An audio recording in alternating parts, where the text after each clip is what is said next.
Et si ce jour-là, dans l'amphithéâtre de Sciences Po, leurs regards s'étaient croisés? S'ils avaient fini par entamer la conversation, que serait devenue leur vie? Dans son autobiographie Le désespoir des singes et autres bagatelles, sortie en 2008 aux éditions Robert Laffont, Françoise Hardy raconte avec tendresse une rencontre qui aurait pu marquer sa vie alors qu'elle n'avait que 16 ans et demi. Mais qui s'est finalement faite à sens unique. Alors que la chanteuse sort de l'adolescence en effet, sa mère l'inscrit à Sciences Po, où elle arrive en 1960 et commence ses études.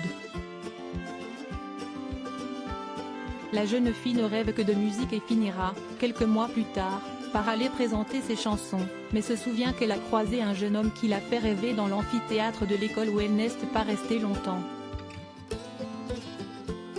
Après avoir vaguement fantasmé sur le fils aîné d'André Malraux et de Josette Cloty, Gauthier, que j'apercevais dans l'amphithéâtre et dont les cheveux longs et les yeux clairs me rappelaient mon bel inconnu d'Inebruck, je m'enfuis en courant et troquai la rue Saint-Guillaume pour celle des écoles, le niveau de la Sorbonne étant nettement plus à ma portée, raconte-t-elle en effet.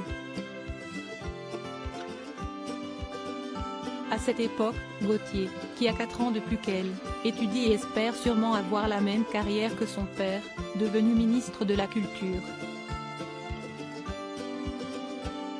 Un père qu'il connaît peu, sa mère, Josette Cloty, qui est brutalement décédée alors qu'il n'avait que 4 ans, n'était que la maîtresse de l'écrivain, qui n'a pas accordé beaucoup de temps à Gauthier et à son cadet Vincent.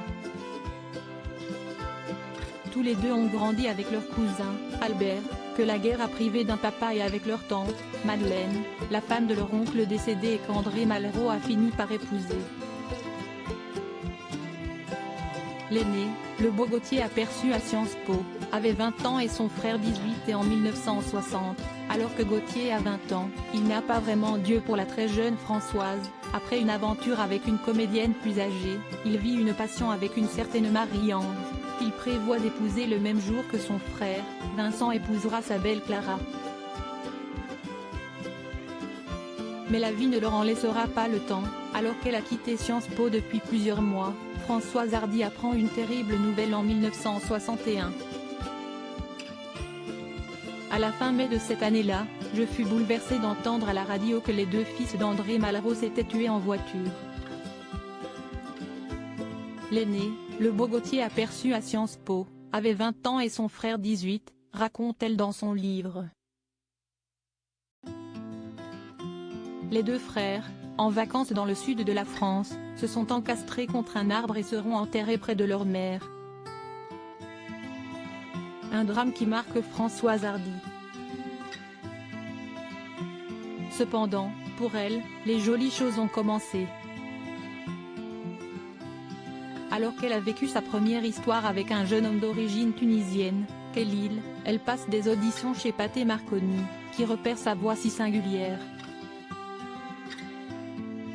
Et la suite, on la connaît.